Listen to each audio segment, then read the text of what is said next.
Hello and welcome to CCWE. Welcome to today's session. I'm Thomas John and we are Five9. We're excited to have this session today. A little bit about Five9 as an organization. We are a cloud contact center as a service company, and we've been providing contact centers in the cloud for nearing up to 20 years now. Our leadership team is Rowan Trollope, our CEO. Our president is Dan Berkland. We're headquartered in San Ramon and our European headquarters is in here in London.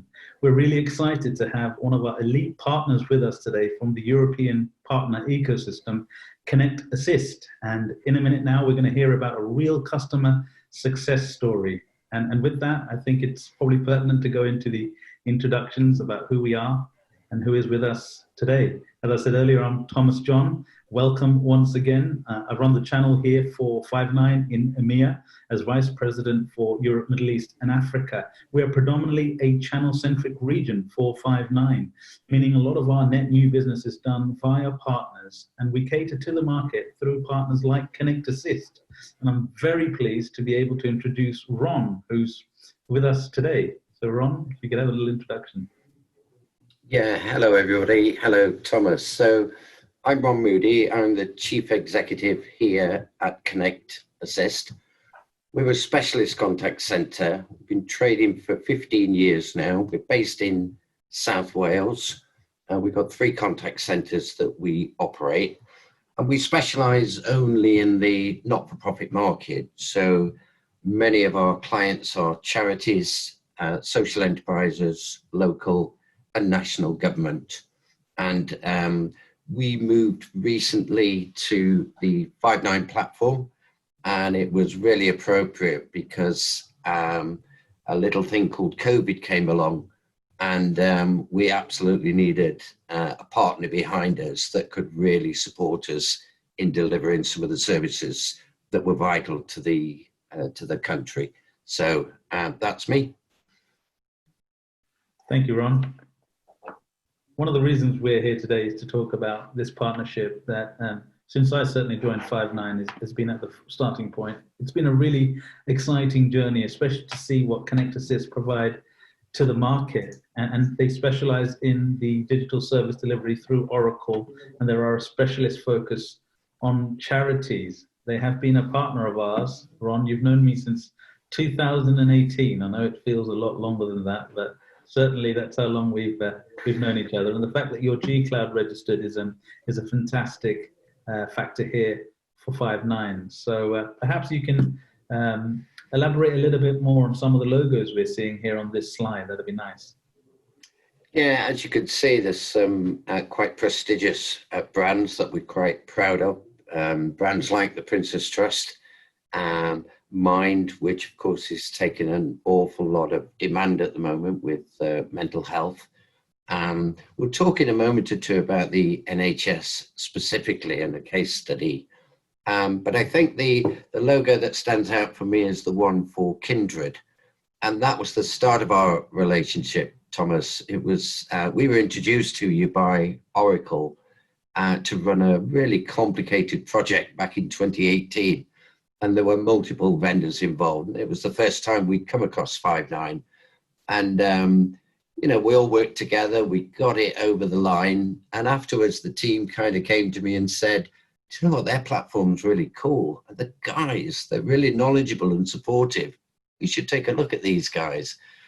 We became a reseller for Five9. And we haven't really looked back since then. We moved our entire contact center at the end of 2019 onto the Five9 platform. And as I said earlier, we couldn't have been in a better position to be able to cope with COVID. So yeah, we'll talk in a moment or two about NHS. So it was a delight to be working with Five9 for that project. I think you've hit the nail on the head there, actually. And one of the quotes I'd like to say is, so our head of global channel strategy is Jake Butterball, and one of his quotes is, it's not how you act in the mountains that measures a man, but it's in the valleys. And you know, in terms of the challenges we faced through Kindred, it's not necessarily the great stories, but how do you get around those challenges and get to a point where the client Kindred is in a point of satisfaction? And And that is why here at 5/9, one of our key metrics is execution. So I think that's phenomenal. And I'm glad you mentioned that actually. So whilst I run the channel here in EMEA, Brian Atkinson is our general manager. And Brian has noticed very keenly that the BPO vertical is one that, especially during this time of COVID, has had its challenges. And to be able to work from home, specifically with the real estate limitations that the government has placed on certain buildings, we found 5/9's Cloud Contact Center an enabler for such a problem. So it is noted. I'm going to now move on to our next slide so we can get a little granular with what is it we accomplished at the NHS, and particularly problem by problem. We're going to run through what the statement user reference was, and the use case rather, and then we can align with the solution provided and how that helped the NHS and the track and trace. And it is truly a genuine success story. So one of the big problems was the government needed to rapidly scale up. That additional support for the NHS was because right on about February, we were hit by what is now, a very unique moment in human history. So a dispensation that was hit early 2020. How did we tackle that, Ron? So we were asked, like many contact centres, to stand up and support the government initially on NHS 111. The service was getting an awful lot of demand. They instigated all these field hospitals and they put additional contact centres in support of NHS 111. Many contact centres didn't make it past that first hurdle because they hadn't got home working capability in any kind of meaningful, robust and secure manner. We, of course, were able to operate from our 3 sites, but we could also homework everybody during the first wave of the pandemic. We did that. It was robust. The government then turned to us and said, we've got test and trace coming out. It's very complicated and there are lots of bits of test and trace that are still being evolved, as you hear on the news. But a lot of contact centres stood up and said, we'll support test and trace, as we did. And again, many fell by the wayside because they weren't able to scale up. We turned to 5/9 and we said, right, we've got test and trace, we need to scale up rapidly. And you guys were there behind us. The cloud contact center solution was robust. We found no problems at all with it. I think the important thing for me was the government needed lots of contact centers to report in the same way, to the same format, and it had to be done hourly. 5/9 was relatively new to us, so we kind of turned to you and said, can you help us build these bespoke reports, and can you do it today? And I remember lots of people working through the night to get those reports built. And as a result of that, we were one of the first back to the government with the right format, robustly presented. And that stood us in good stead because we've been able to not only maintain test and trace, but also scale up in readiness for the second wave that the country is now starting to experience. So, yeah, you pulled out all the stops for us. And for that, the biggest part for me as a business owner is all of my team and all of my resource, Thomas, can focus on service delivery. We haven't got to worry behind us because we know we've got somebody, a partner, that's there making sure our back's covered and the thing works, full stop. When you've got to watch your vendors and you've got to service deliver your client, half your energy is in each direction. And that's when problems occur. The fact that this platform and you guys were behind us all the way meant we could forward focus our teams on service delivery, and it's paid dividends for the country and for us. Yeah, thanks, Ron. And I got to say, our work ethic, is matched. In fact, Connect Assist always put new levels for us to attain to in terms of work ethic and energy. When we first heard about this project, Dan Birkland and Andy Dignan, who actually runs our channels and services business, say, look, we need to do whatever's necessary, whatever hours are worked to make sure this track and trace operation goes live. So that's great. And I think one of the challenges that we also have is the robust overflow capacity. And many contact centers during this time have been asked to deal with unprecedented volumes. So I think it'd be great for the audience to hear how we accomplished that problem. Yeah, it's great because you always think of your capacity as limited to the footprint that you've got, the number of seats you've got in your building.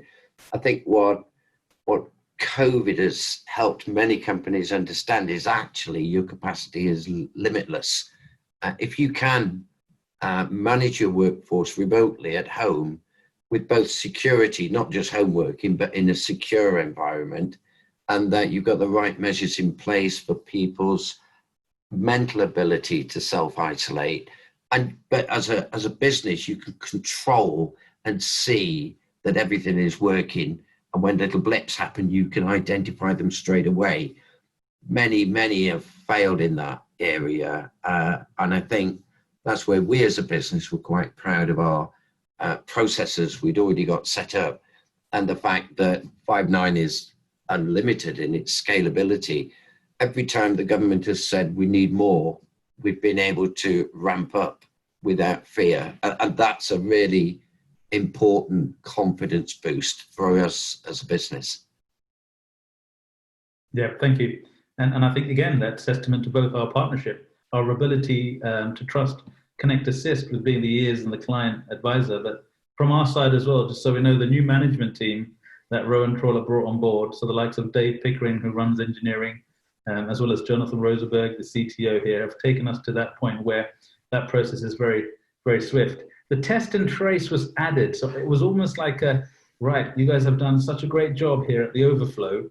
Now, would you possibly help us with a test and trace program? Can you talk us through a little bit of that, please? Yeah, it was, as I say, we started supporting the country and the government on 111. And that went extremely well for us. When they wanted to scale up rapidly, we turned it on like that. And as a result of that, when they decided that they needed test and trace capability, we were one of the first that they turned to. And every time they've asked us to scale up, we have done. And in fact, last week, we were asked to put more seats onto the program. It's great for us, Thomas, because we're providing much needed resource, both for the local economy, people that have been furloughed or let go. We've been able to offer jobs to, we've been able to create opportunities to keep those people employed, but also to be on standby for the country when it's needed. We've seen this second wave is really starting to escalate. And each week we're now saying, right, we need to put some more on.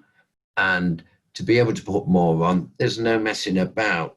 Five9 are there, we do it, we scale up, we report, and then we're told actually by the lead partner on this that we're probably one of the most responsive of all the contact centers that are on this program. And we're only able to do that because we've got the platform and vendors and partnerships behind us across the whole spectrum, really. And I got to say, Five9 is a really big part of that. It's the telecoms at the end of the day. It is the communication. Without that, we wouldn't have been even considered to be part of this program. Yeah, that's a very good point. And those demand levels are only set to increase. In fact, at the peak of its time, it was fluctuating widely across the UK. So speed was of the essence. It was. It certainly was. And I remember there was one particular afternoon when Ofcom had suddenly raised their hands and said, "Oh, the platform needs to do this," and it was to do with the presenting number, the CLI, and all the contact centres were asked to remodel it to a particular standard.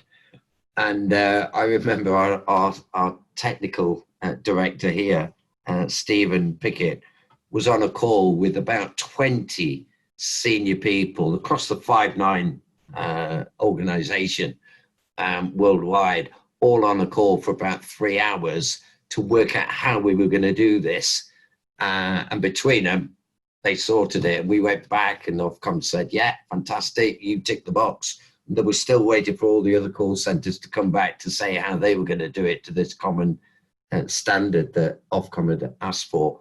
And, you know, when you get a group of senior people on a call, all working to a common objective, it's magical. And they're the times you can't put that in a bid or a tender or a proposal.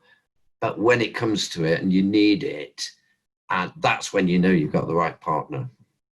Yeah, absolutely. And you probably noticed already, I've name dropped more people than ever before at 5-9 than normally in our conversations. But, you know, I'm glad you mentioned Stephen Pickett. It's just a joy working with him and the glue, really. And I really noticed, and the reason why I'm mentioning that, we're coached from the top by Rowan to not talk about competition, but our customers and our partners.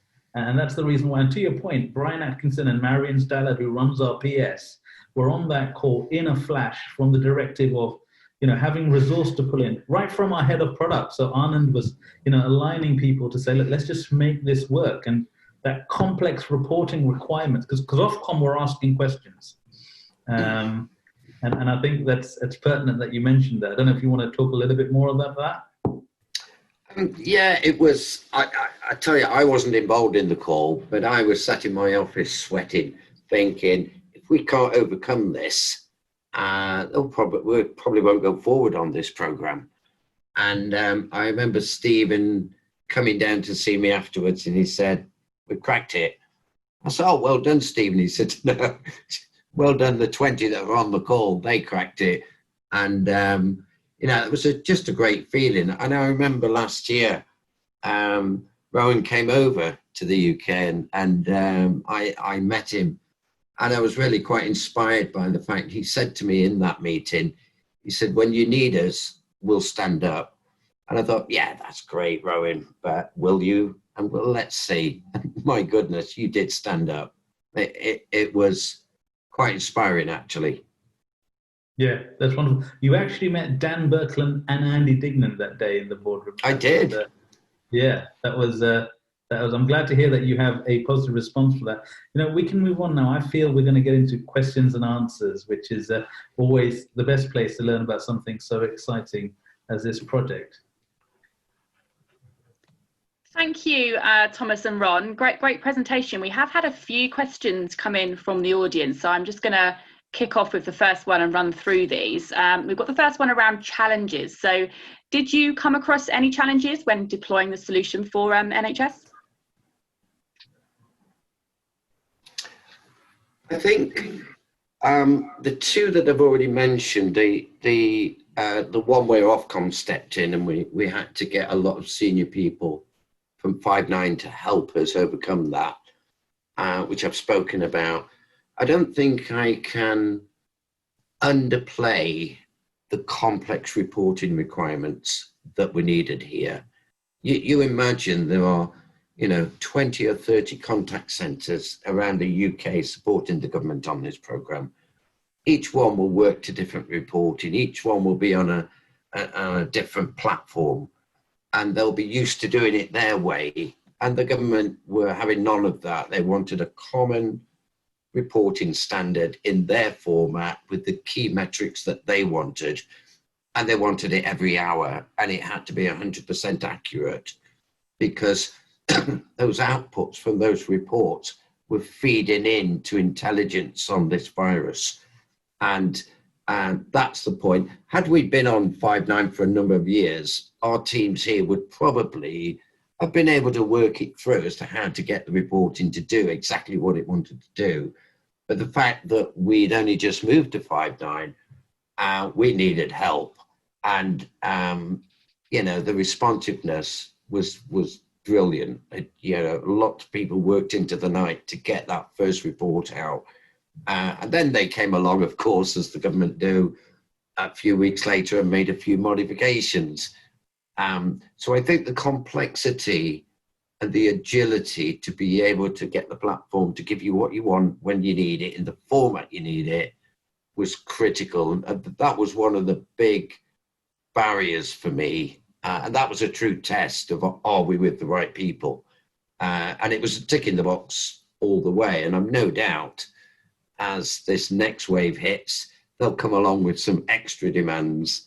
And we'll probably get through most of them ourselves now because we've been on the platform for a year and we love it. That there is a sideline, Thomas, because the advisors, the agents that are on the phones have all said this is so much more intuitive as a platform. And that means they can focus on doing what they do best, talking to people, helping people on the phones and on the other channels. So it's that ability when we need that extra component part of help now that I know you guys will stand up for us. Yeah, thanks, Ron. I'll add to that by just telling you what Jake Butterball, my manager in the global channel, said. You got 2 customers on that call to make happy, Thomas.